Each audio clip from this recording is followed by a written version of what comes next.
ये हुआ पति को मार दिया। नहीं नहीं बेटा शांत हो।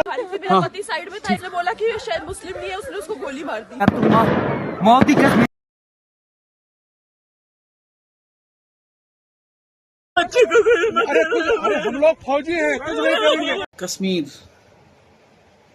सब लोग जानते हैं, सब लोग कहते हैं कश्मीर भारत का स्वर्ग है, दुनिया का स्वर्ग है।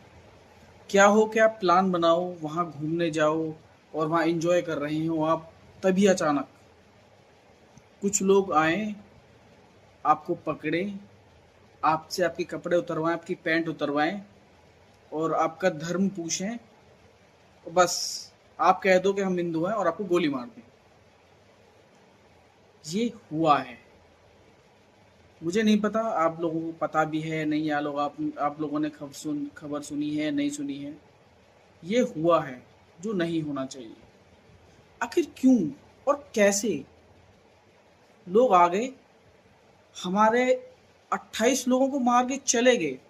कौन जिम्मेदार है इसके पीछे?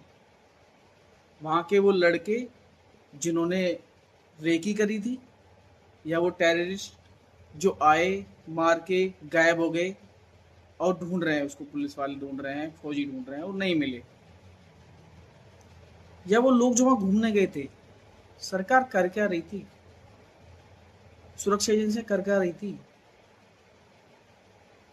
यार ये समझ में नहीं आता हमें कि कोई भी ऐरा गैरा नत्थु खैरा आता है बंदूक के दम पे, बंदूक की गोली से या किसी भी तरीके से मार के चला जाता है, और हम सिर्फ खबरें सुनते रह जाते हैं, देखते रह जाते हैं कि हाँ हमारे साथ ये हो गया, जो नहीं होना चाहिए। क्या करते हैं यार, हमारे देश में हो क्या रहा है, हमारे समझ में क्यों नहीं आ रहा ये?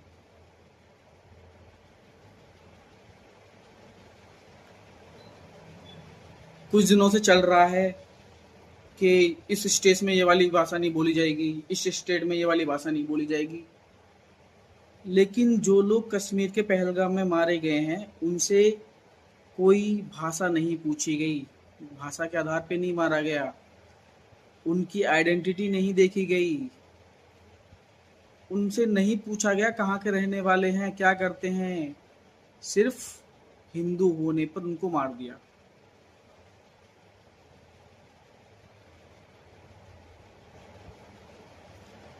और ये जो लोग अपने आप को टेररिस्ट कहलाते हैं, या हम लोग टेररिस्ट कहते हैं, ये अपने आप सोचते होंगे कि हमने इतने लोगों को मार दिया तो हम बहुत बड़े सूरमा शेरशाह बन गए।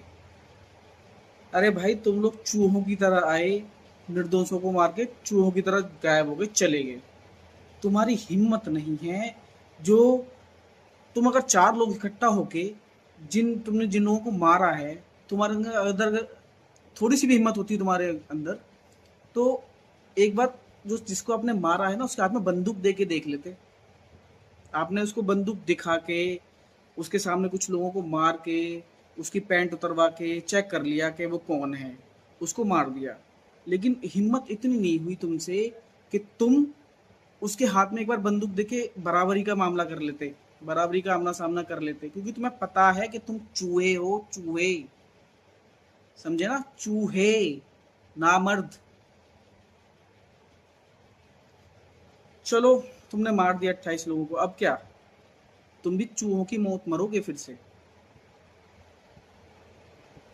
लेकिन मैं सबसे बड़ा फेलियर मानता हूं भाई अपनी सरकार का। इतनी सुरक्षा एजेंसियां हैं हमारे देश में, क्या करती हैं वो? इस टाइम पे क्या कर रही थी? सुरक्षा बल क्या कर रहे थे? या तो वो लोग पहले से वहां पे थे, वहां के जो लोकल्स हैं उन्होंने सपोर्ट किया उनको, वहां के लोकल्स की वजह से वो लोग ऐसा कर पाए, या फिर हमारे बॉर्डर खुले छोड़ रखे हैं कि आओ मार के चले जाओ। फिर से माहौल बनाया जा रहा है इसी तरीके का कि हम लोग भूल जाएं कश्मीर को, फैले की तरह ना जाएं कश्मीर में, लोग ना जाएं कश्मीर में, जो कि नहीं होना चाहिए। हम लोगों को यूनाइट होना पड़ेगा, इन चीज़ों के लिए आवाज़ उठानी पड़ेगी, अपनी किसी भी तरीके से आवाज़ उठानी पड़ेगी। क्योंकि जो मारे गए हैं वो निर्दोष थे, वहां सिर्फ एंजॉय के लिए गए थे, घूमने के लिए गए थे, वो किसी को मारने नहीं गए थे वो। अब कुछ लोग आएंगे कि उनका धर्म नहीं होता, भाई धर्म नहीं होता तो वो लोग कलमा नहीं पढ़वाते, धर्म नहीं होता तो पैंट उतरवा के चेक नहीं करते। ये एक्सेप्ट करना पड़ेगा कि उनका धर्म है, तभी वो मारे जाएंगे, तभी उनकी ताकत कम होगी। हम लोग ऐसे अगर करते रहेंगे कि उनका कोई धर्म नहीं है तो वो ऐसे लोग हैं वैसे लोग हैं, इससे उनकी हिम्मत बढ़ती है, क्योंकि उन्हें पता है हम कुछ करेंगे नहीं, उन्हें पता है हम कुछ करेंगे नहीं, हम ऐसे ही छोड़ देंगे, भूल जाएंगे कि कोई मारा गया है हमारा, पुलवामा में हुआ, तब भी बोल दिया उनका कोई धर्म नहीं है। भाई उनसे कलमा पढ़वा के उनको मारा गया है। समझना पड़ेगा कि इस तरह के नैरेटिव से बचें हम, कि उनका कोई धर्म नहीं है, क्योंकि इससे उनको हिम्मत मिलती है मारने की। आतंकवादी नहीं है वो नामर्द हैं।